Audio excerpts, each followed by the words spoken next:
Welcome everybody to our Adapt to Impact office hours. Our topic for this month is adapting outdoor play. Okay, so we'll start with introductions. And if you lovely ladies who are here with cameras off, if you're able, I'd love it if you could turn them on just to share your name, your role, and your favorite outdoor activity to do with children. But if you cannot, that is totally fine. Feel free to drop that in the chat as well. But I'd love to hear what your name is, your role, and your favorite things to do with kids outdoors. And I can get us started. I am Mariah Michaels. I'm an early childhood special educator, and my favorite outdoor activity to do with children is probably anything involving water, like water tables, sprinklers, um, kiddie pools with balls, anything. Yeah, anything water related. How about you, Krista? Hi, everyone. My name is Krista LeGray. I'm a speech language pathologist, and I'm one of the coaches for Adapt to Impact. And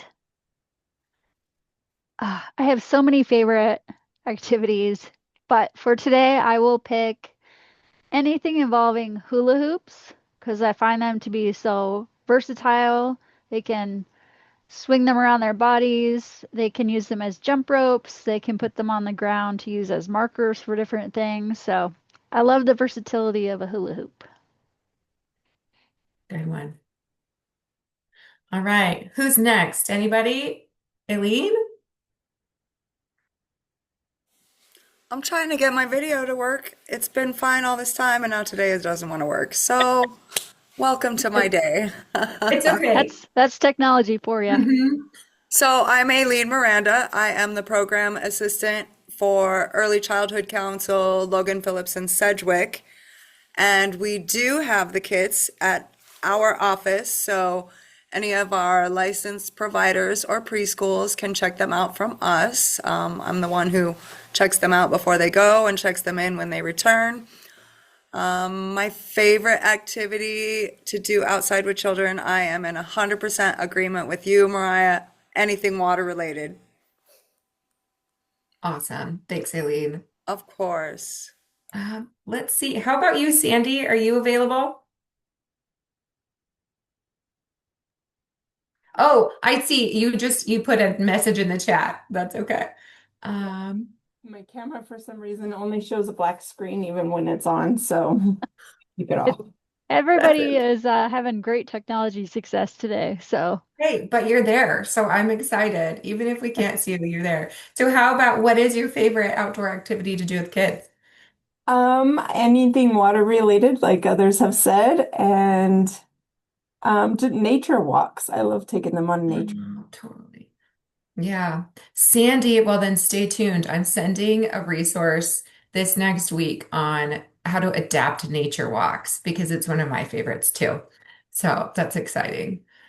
Awesome. Let's see. Who else? We have Nirmal here, right? Nirmal, are you on? Yes, I'm here. I'm just, yeah. So, my name is Nirmal Torad, and I am a childcare provider in family childcare home. I have a regular license of 6 kids and 2 school-age kids.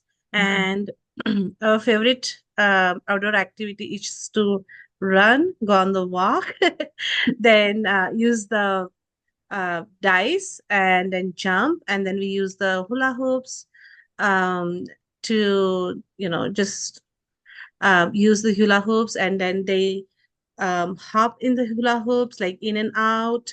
So we sing a song like um, put your right foot in, like the hokey pokey song, and we do those kind of activities. Yeah, and then we have like water play, sand play, then gardening. Gardening is the one activity that they love to do it. So we just plant, like last week we just planted like 15 veggies and the fruits and vegetables, all kinds of stuff. So yeah. Oh, that's so fun. Nirmal, I love those. You know what? I've never even thought about doing the hokey pokey with hula hoops. That is brilliant. I love Yeah, it. Yeah. they love it to doing, because every individual, I mean, all the children have their own hula hoops, and they Mhm. put it like inside. I mean, they put the hula hoops right in front of them, and then like put your head in, your the I right foot love it. in, the whole body in. So they love to jump and do like all kinds of stuff. That is so Yeah. fun. What a great idea.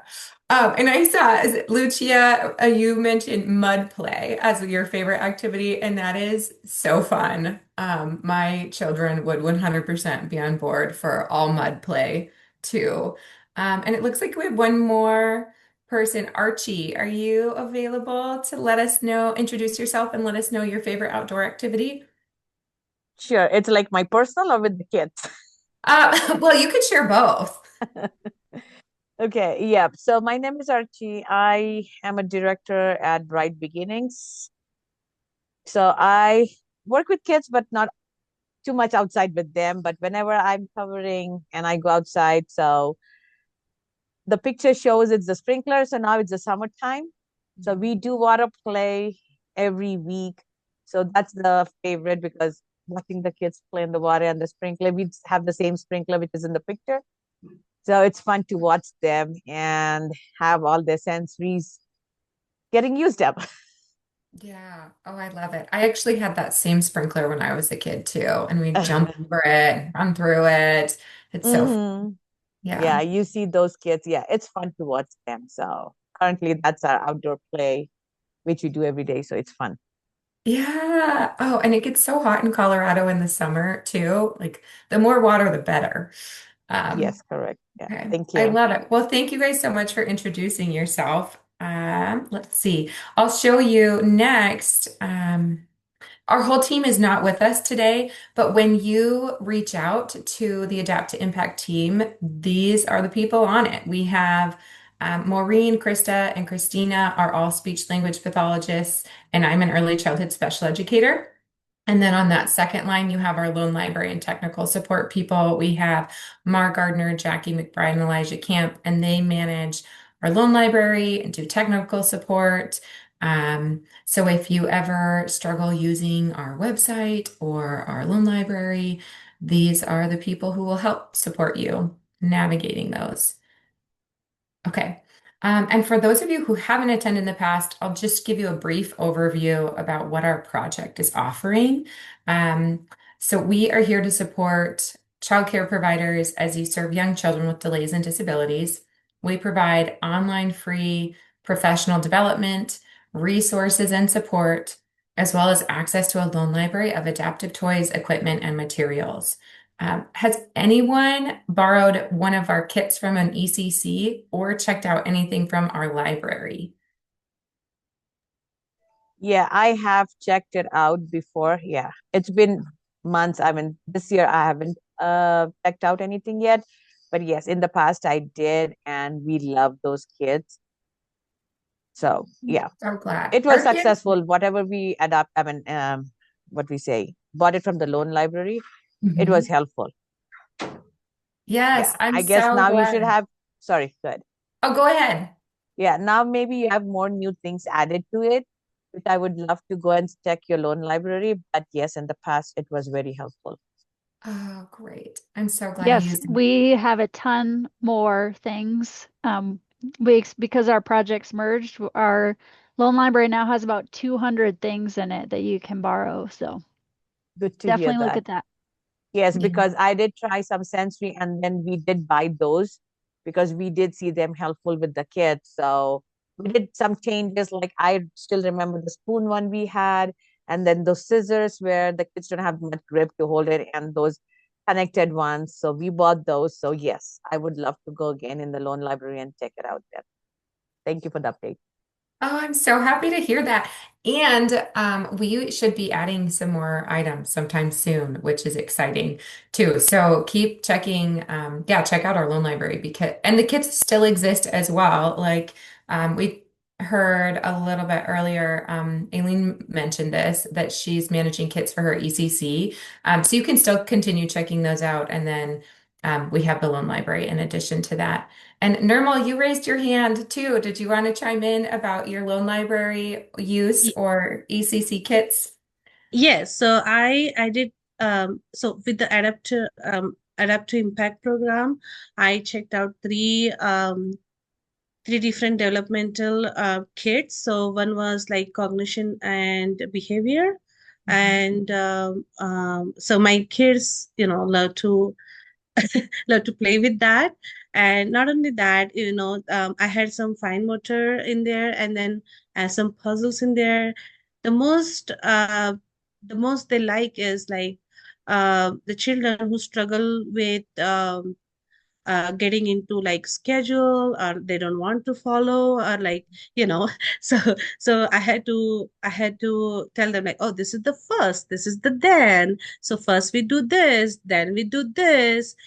Some of the toddlers, they don't have much words now, but like because of our communication kit, I got to just show them the chart that they provide, and then like, which one you want to say, do you want water, like, so the chart is very useful for those who cannot communicate.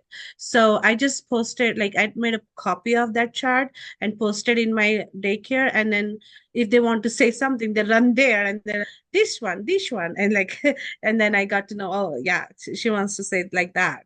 And I also checked out the wobble cushion where they sit, because in the circle time they don't want to sit, like especially the toddlers. So I had like that wobble cushion where they can sit, and they feel the spatial. So they feel that, oh, this cushion is only for me, and Yeah. yeah, and this is the special, so I am the special, so I had to stay here, like that. So they love that, and it's wonderful program. And I know that, I mean, um with all the different kinds of toys, the materials, if I had to purchase, I will need many $1,000s, but then I got to know, like, I got to get like for as a loan, and then I can use it, I can like see like what kind of stuff they like it, and what is useful as per their development. So some I have one child who is on IEP, who is like very few words now, but they so I'm using like communication kit for him so that he can use more words.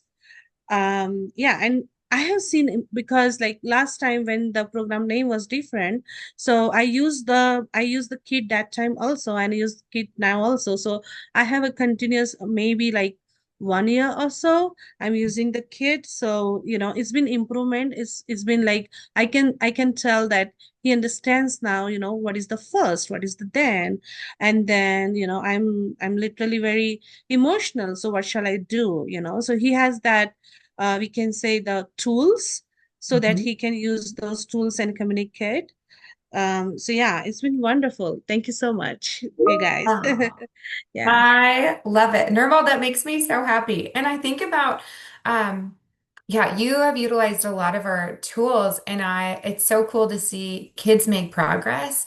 And then also it gives you ways to support parents too. I mean, I think about the frustration parents have, and you guys are spending the bulk of the day with these children, and you get to make such a huge impact for them. And you can also show parents like, look what they can do, look what they did today. It's you're giving me chills, Nirmal. I'm really excited to hear. It's so powerful when kids start to learn to communicate. So Yeah, I'm and really it's a happy. variety Thank of, you. and variety of resources are there, variety of things are there, which like it's not the one thing that we need to try, but we have like, okay, this one doesn't work with this kid. Maybe it will help the other kid, and it does Mhm. help with the other kid, even Yep. if like communication, some of the toys from the communication doesn't work with one kid, but it helps with another kid, the children who have like sensory issues. So we have like that rainbow fish that I got it last time. So I have that rainbow fish and the book, so they love to see that. They love to connect those ideas together. And also like the rainbow fish has some sensory structure on it. So, Mhm. whenever they are so loud, or like if they want to go and calm down, it's so sensory that, oh, I can do like this, I can see like that, I see these colors, It's very wonderful. Yeah, thank you. Totally. Oh, I'm so happy to hear that those are really helping kids in your program. That's so great. Thank you for sharing those.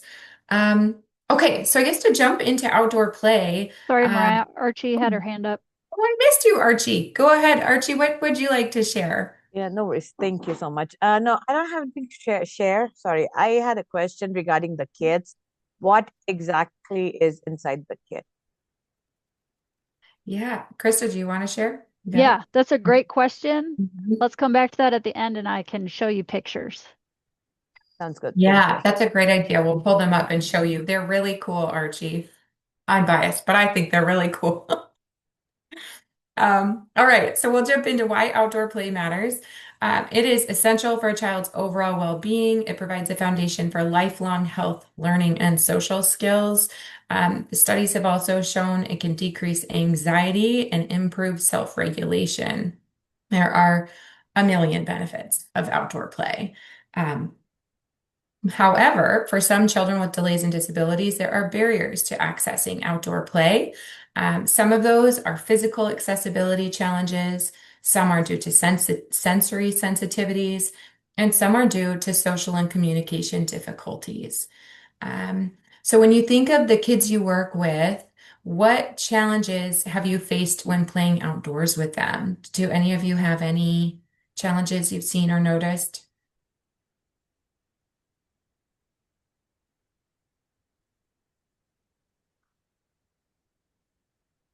You can drop them in the chat too if you don't want to speak on camera. I can give you one that I had a student who, like, you could see wood chips in this picture, and he would put wood chips in his mouth and munch on them every time at recess. That was a barrier to outdoor play. I mean, we were concerned for his safety. Um, anyway, any other ones? I worked in a program that had a child with a preferred activity that would just go to the same corner to do the same activity by herself every day, didn't want anyone else around her, didn't want to try anything new. It was very challenging. Yeah. Totally. That is so challenging. So next we get to talk about what to do about those challenges. Okay, so these are strategies for adapting outdoor play. You can modify the environment, and that's things like adding ramps, sensory-friendly spaces. I wrote modifying handles, and if you read the resource I sent out, the email about using parachutes and balls. I talked about modifying handles on that, like bulking them up for kids who have fine motor delays to make them easier to grip. Learning to dress for outdoor weather, using picture boards. So those are all ideas of modifying the environment. Adjusting activities, that could be simplifying games or using visual supports, and supporting social interactions using peer buddies, structured play, communication boards. Um, and I'll share after I left you guys hanging about the wood chips, like, what do you do about a kid who munches on wood chips all the time? And so he was seeking oral sensory input, right? Chewing on things can be calming, and it was calming for him. And so I got him a little chewy necklace that he could wear, and he would just pick it up and chew on it when he was outside, and it totally replaced munching on wood chips, which alleviated a lot of stress for me and his mom. What about you, Krista? How did you modify the environment for that little one who really wanted to play by herself and not interact? Well, it was very slow and it was multiple steps. Um, we first started by having other children play near her doing the same activity that she was doing so that they were kind of in the same area, and then tried to have one of her peers interact with her at least one time while they were all doing the same activity. So she kind of over time several weeks, I would say. She got used to at least having those children in her space. And we didn't have them stay there the whole time, just, spend 5 minutes with her. And then we slowly started introducing, like, if there was a collection of children, three of them would do the same activity as that girl, and then one child would do something different, and then the next time, two children would be doing something different. And we slowly had the kids around her kind of changing their activity and then tried to introduce it to her. And again, this was very slow, but she eventually would accept interactions with other children. She still always wanted to do her preferred activity, but she didn't fight against it if the kids were doing something else that she was also doing with them. But Yeah, very slow. I'm so glad you mentioned like sometimes change is slow and especially for kids with cognitive delays, it can take hundreds of repetitions sometimes to understand a new concept.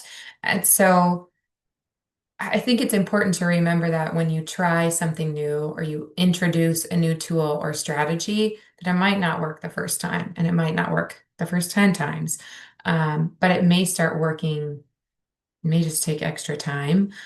Or also, it's important to remember if something is not working at all, it's okay to pivot and try something different. But yeah, time is something to keep in mind with kids who are struggling. Okay, so does anybody else have any adaptations you've made for outdoor playtime that you can think of? We can keep moving if you don't, but if you have any to share, you're welcome to. So, I in my backyard, I put some sensory plants. So I had a child like a year before who had like some sensory issues. He would like, he would just get scared of like little bugs or like, touching any plant, or like he would think that, oh, it might hurt me, the plants and all that. So, I put some of the plants, those are sensory, like lamb's ear. It's very soft to touch and feel that, it might help him to understand, oh, the plants can be soft and not all the plants are, because I maybe it's my fault also, because like in front yard we have beautiful roses, and one time he touched that he just got poked out. So he's like, oh, it's no, all the plants are very, so he got scared. But then like we made like some changes outside in the garden bed. We just put like some sensory kind of like the plants who are very soft to touch, the plants who are like smell, like the I put some mint in there so that he can smell and he can eat if he wants, and then yeah, I just made like little bit of that, and also introduced the mud play for him, because he had like, if I put the hand in there, oh, my hands will get dirty and it will not be clean again. So we introduced the mud play. So I had like last year the mud kitchen. So I have a mud kitchen outside, which helps him to understand, oh, it's okay to play with the mud and then get dirty, but and if we wash our hands again. I have those the soaps, which are like, the foam soaps. So the foam soaps helps him to understand, oh, it's soft and like my hands will be clean by this. But then after it's been a 1 year now, we are using the same foam soap for his hands. Mhm. I love it. Oh my goodness, that's such a great accommodation. Normal and a garden is I guess it wasn't like my go-to first thought of like a sensory experience, but it is just what you're saying. It's an incredible sensory experience. You can smell, you can taste, you can touch, Yeah. and you can use tools, right? Like if dirt or mud or is overwhelming, you can use a Yeah. rake or a shovel or some. So it's such a great tool and Yeah. experience for And kids. I touch lamb ears every time I pass them when I'm out for a walk too. So that is genius. Yeah. Yeah. And I was just thinking about I planted mint with my own kids, and they'll walk past the mint plant and just start chewing. They'll like pull a leaf off and chew it. And it's I love it. It is a sensory experience. That's brilliant, Normal. Thank you. Okay, so next we get to work together to adapt an outdoor play activity. So I created a scenario for us.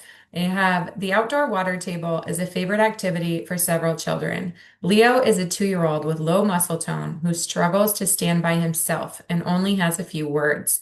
How could you adapt this activity so Leo can join in with his friends? Any ideas?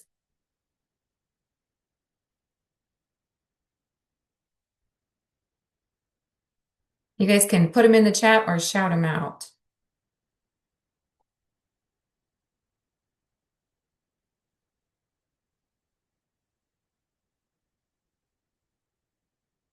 Let's think about it. Nirmal just mentioned like accommodating for sensory need. So let's say Leo doesn't like to touch water. What could you do to help a kid touch water? Give him a stick in his hand or a toy, a long toy, which he can just try to touch the water with that toy. Yeah. Archie, Or maybe a sponge where he Mhm. can see the sponge is absorbing water and then it's coming out the Yeah. extra water, something like that. That's brilliant. Archie, those are great. And I'll show you. I know you guys have mentioned liking to do water play with your kids. And so in a couple slides, I'll show you some tools we have. But Archie, you made me think of one of them. We have a jumbo fishing set you can use with kids, and that would totally serve that purpose, like giving them a long tool or something so they can still play and be a part of the activity, even if the sensory version is like too strong for them to want to touch it. I love that. Um, I have worked with students who had a hard time standing at like a table and using their hands at the same time. They just didn't have the motor control to stand steady. And we've put like tubs of water, like plastic. If you've seen the like wrapping paper bins, those shallow, long tubs, and I filled those with water instead to make water play accessible from sitting on the floor or laying on their belly, and they can put their hands in it. Mariah, you're getting some great comments in the chat too. Do you want me to read Oh, them? yay, shout them out. I haven't been monitoring the chat. Thanks, Okay. Krista. One idea is to place a chair by the water table so he can reach it. Yeah, One is to try some bubbles. yeah. If he likes bubbles, try a different object in there. You could use rubber ducks or toys the child is interested in playing with. And one other idea is to use a water fountain with lights. Fun. You guys, those are great. Those are really great suggestions. I love those. And I was just thinking, what about the language piece, Krista? So if Leo doesn't have a lot of words, so he couldn't necessarily say like my turn if he wanted a duck to play with, or if he didn't have the words to say bubbles, what could you do to accommodate for that language delay? Well, this is where I would use a plastic baggie, like a Ziploc baggie, and I could put some communication cards in there so that they would stay dry, but also he could hold them up or point to them to share with people that he's excited or that he wants to use one of the toys, um, or just other things that he could express with pictures. Mhm. You would have to be careful with some of the electronics, but some of the single message buttons might also work if you just put it in a Ziploc sandwich bag to keep it dry. Thank you. And that was a perfect introduction to our topic for next month. So, you guys, if you attend office hours next month, we're continuing outdoor play, but we'll practice doing exactly what Krista just talked about how do you accommodate outdoor play in like sand and water for kids with communication delays. So we'll get to put some things together and go over ideas for that too. Thank you. All right. Did we get all the messages in the chat, Krista? Yep, great ideas, Okay. everybody. Thanks for Yeah, sharing. those were fantastic. Thank you. Okay, so next, we have some real life scenarios. And this is a time you can share stories about kids you've had or struggles you've had outdoors or success stories. I have a couple to share with you as well. Um, I guess I'll start. So I had one of my students in my program. I've really struggled with transitions. And it was specifically the transition from recess back to inside. He would run, he would tantrum, he would scream, he wanted to stay outside. Um, and one day I mean, and it was an everyday occurrence, every time after recess. And one day before he was melting down, before the transition, I had this thought and I said, Hey, friend, I really need your help. Miss M was a parrot in my class. I said, Miss M hurt her back and she cannot push wheelchairs today. She cannot do it. Can you please help me? And I said, in 5 minutes, recess will end, and I really need you to push a wheelchair for Miss M. Miss M's back was in fact not hurt. Um, but he was on board, you guys. He had that warning before the transition, and then he was all about being a helper. And so not only did he have purpose, part of the reason I asked him to push something was because it gave him, it's called proprioceptive input, and that's pressure to your joints. And it can be really regulating, especially for kids who function amped up high, ready to blow. That pressure to their joints, like pushing things, heavy work, can be really calming to the nervous system. So, one, he had a job. Two, he was moving from point A to point B, which was great. Three, he was regulating, which was so helpful. And there were a couple days when he was so amped, I was like, I don't know if pushing wheelchair is the best idea for this friend. And I had him hold a door instead. The door into the school is really heavy. And so he could hold the door with both hands long enough for the whole class to walk in. And it gave him that same proprioceptive input. You guys, it was such a like a simple thing. It didn't cost money or extra time. And it just took that warning of like, hey, I really need your help and you have this important job. Um, and then he was my wheelchair pusher or door holder. And didn't work perfect, but at least 80% of the time, he didn't have those meltdowns leaving the playground. So that was one huge win for that little guy. And then my second story is based on this picture, this um, little sand thrower here. I had a student who was nonverbal, who loved throwing sand. It was the only thing he delighted in it. You guys, it just made his day to scoop sand and toss it on repeat. Um, and that was all he wanted to do when we played outside.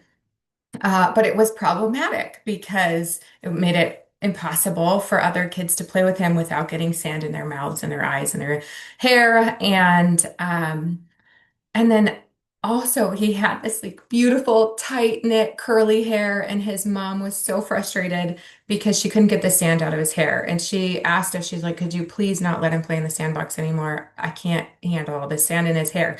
And so we tried redirecting him. We tried to introduce him to the swing and the slide, and he wanted absolutely none of it. Like he wanted to be in that sandbox throwing sand. That was it. He made a beeline for the sandbox every day. So, to accommodate this, we ended up getting him a shower cap that he could wear in the sandbox to keep the sand out of his hair.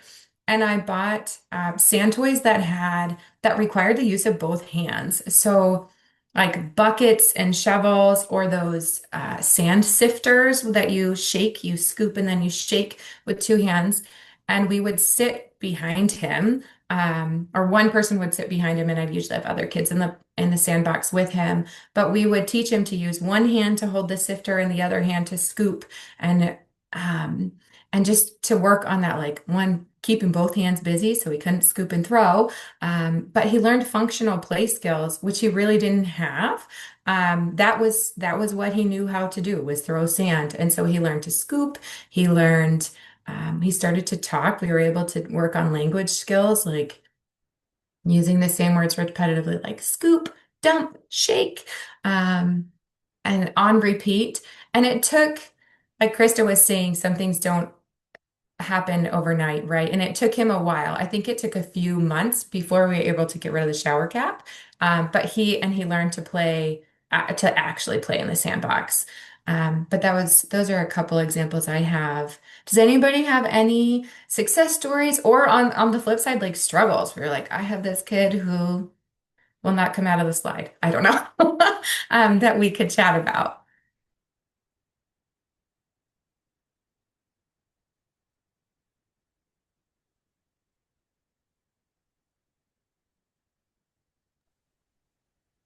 Anybody? If you have anything, you can also put it in the chat as well. Oops. I have one story I can share as well. Yeah, I'd love to hear your story. We had a child who was in a wheelchair, a powered wheelchair, and unfortunately, our school only had wood chips that were kind of in a pit. So there was like a ledge to get into the playground area. It was very small, but still in a wheelchair. Not only could she not get into the playground area, but she also couldn't drive her wheelchair around in wood chips. So we had to change things up a little bit because she was just kind of left out of playtime because the other kids didn't really know how to include her when she couldn't come into the play area.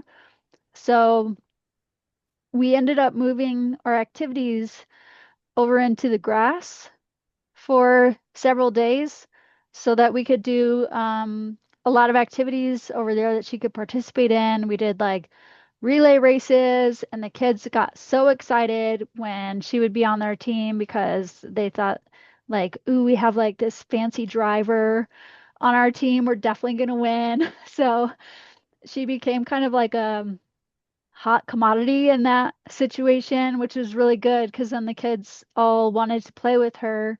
And then we could bring toys outside with us, and they could choose if they wanted to play in the grass or in the playground area. And if they were in the playground area, they would do things like hit a balloon back and forth or things that she could still do from the edge, even if she couldn't be in the wood chips with them. So it's pretty fun to see the kids adapt. I love those. That's a great story. Thank you, Krista. Does anybody else have a story you want to share? Could be something really simple too, like telling your kid someone's back's hurt and they need help. You need a helper.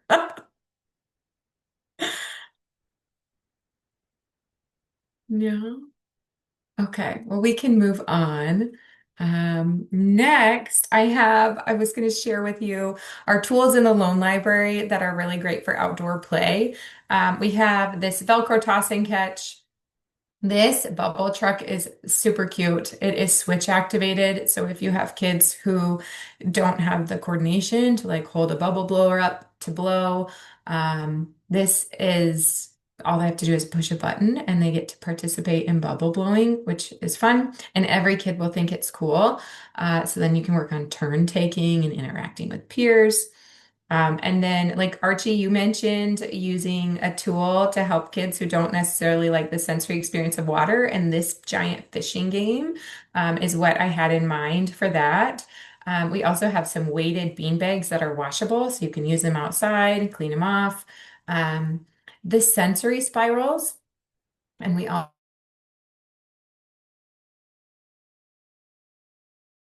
water tables, so they can work on scooping or using like the sensory spiral. They can use their pincher.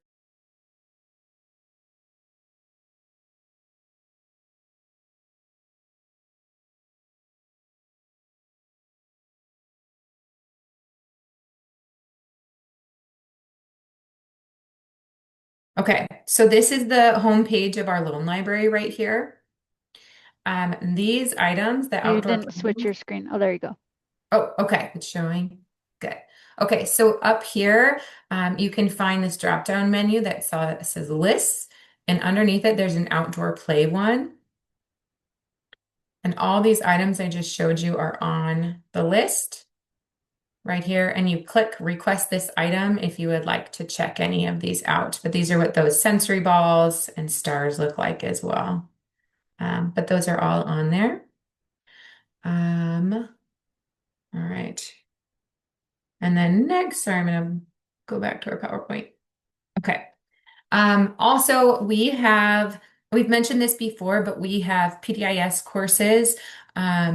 These ones have been up for a little bit. The Introduction to Universal Design, Adapting for Disability, Behavior and Cognition, we have Communication and Early Literacy, Fine Motor, Hearing and Vision, but brand new this week, we have an Adapting for Disability Gross Motor course available. So check those out if you need some training. And also if you'd like to access our loan library. So if you don't have access for our loan library yet, there are two things you need to do to start checking items out. Well, first fill out an intake form if you haven't already. Then complete our Introduction to Universal Design, and that will give you limited access to the library. And then to have full access to the library, you just take one more of those courses, and you'll have full access to check anything out from the library. And if you guys have any questions about it, feel free to ask at any time. Okay. And then if you guys need help, loan library support, like if you need ideas for checkout, say you have a child who's biting or just like a challenging behavior or a new student starting or a new child starting in your program that has a language delay or just seems behind, but you don't know what to check out from our library, we are here to help you. You can email us and we can walk through different ideas for tools to check out. Or if you're looking for something specific but are having a hard time finding it, we can help you do that. And we are currently running a promotion that for any person who checks out an item from our loan library, you'll receive this a free Stay Put mat to keep for your program. And I have a little video clip to show you how it works and what it is. It's a really cool tool. Actually, I have it right here. Okay. Here we go. Ability to stabilize the paper with one hand while grasping and manipulating the writing utensil with the other. The ability to visually discriminate the paper from other surfaces close by, and the control to stop the writing utensil before drawing outside the border of the page. Using an adapted writing surface may help children manage some of these challenges. The Stay Put mat is a drawing mat that has an attached magnetic frame in the front and is covered with non-slip rubber on the back. The magnetic frame secures the paper, while the non-slip frame backing stabilizes the surface on the table. The distinctive colored frame also gives a clear line around the paper, which may help children to visually define the boundaries of the writing surface, as well as a physical border to help them know that they have reached the edge. The visual edge. All right.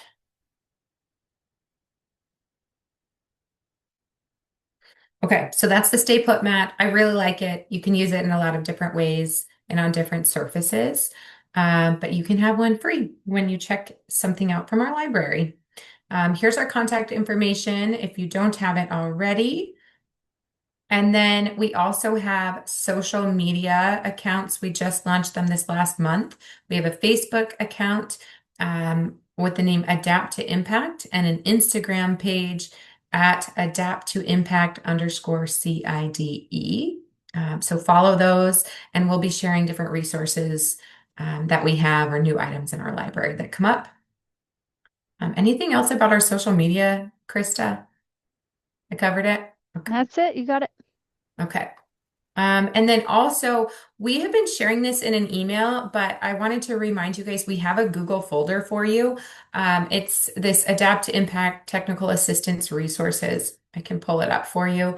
But all of the resources we send out via email, we're putting in these folders for you to find. So if you want to go back and look for anything we've gone over, like we just did adapting books. You'll find a lot of those items in here. Anyway, so we're just filling these folders with resources for you. Yes, Nirmal, do you have a question? Is it possible to share these links to like in the email so that I can share with my friends? Yes, Yeah. absolutely. I will send it in the follow-up email today. And also, Normal, that this bit.ly address at the bottom, bit.ly / resources _ adapt. Uh-huh. That's like the shortcut link to get to it. So you'll have that as well. Okay, sure. Thank you. Yeah, that's a great question. Thank you for asking that. Okay, I'm going to stop sharing and then Krista can share pictures of those kits with Archie. And also, if anyone has any questions, jump in and now's the time. We're happy to chat with you. Let's see. Did I stop sharing, Krista? You have it? Okay, good. Thank you. Yep. Okay, so let me pull this up.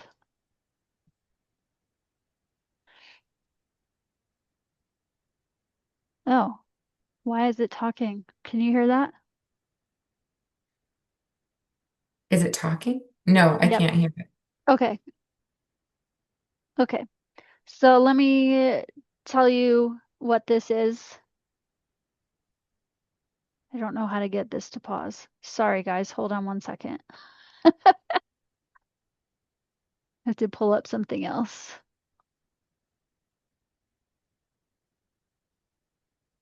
Okay, we'll try this one instead.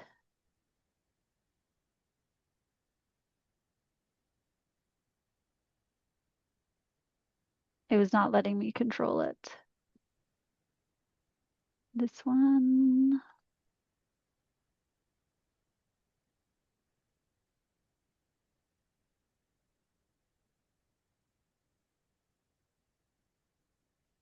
Okay, so this might be familiar to some of you who were involved in Project Include.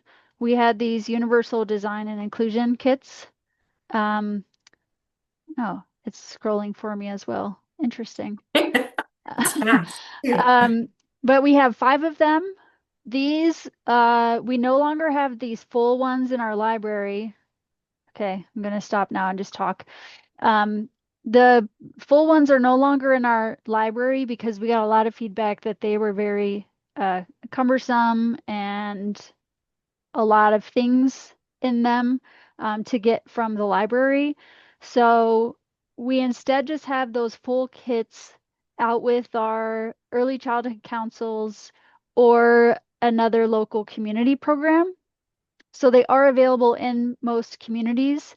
The great thing about those kits is that all of the items in them have a QR code that links to a video similar to the one that Mariah just showed about the Stay Put mat. So you can pull something out of the kit. It might be something you've seen before, it might be something new, but the video will tell you how that item can be used as an inclusive tool with the kids you're working with. So we have the big kits are only out in the community at this point, but we did break them into smaller sizes and kind of break them up so it's less to go through at one time, and easier to carry to and from your car at the library. But those kits are still available in our Adapt to Impact library in smaller versions. Mariah, can you pull that up while I'm talking about it? So you can still get those same items, but for example, the communication and literacy kit is now a series of like 3 or 4 kits instead of the one giant box. I'll give Mariah a second to pull that up. Yeah, which one did you want me to pull up, the literacy kit? Just any of them. If you Okay. just do a search for kit, it will show Okay. all of them. Yeah, And here we these are go. very similar in that they all still have the QR codes on them so that you can watch the videos. So I like the kits because they're a great way to get started if you're not really sure what you're looking for or what to try first. These kits could be a great option because they have just a selection of things for you to try, and you can kind of see what works and what doesn't, and what direction you might want to go next. And again, like Mariah said before, that's something that we could help you with to get ideas. If you really like something or something worked really well with your kiddos and you want to get something else from the library that would be similar, we could help you with ideas of what that item might be. May I just ask a question then? I believe that I heard you cover it, but I just want to clarify. So we have the full kits here still. If Correct. someone wants just an individual item or two or three out of that kit, they can request that, and I would just pull it out and provide them with those couple of items rather than the whole kit now?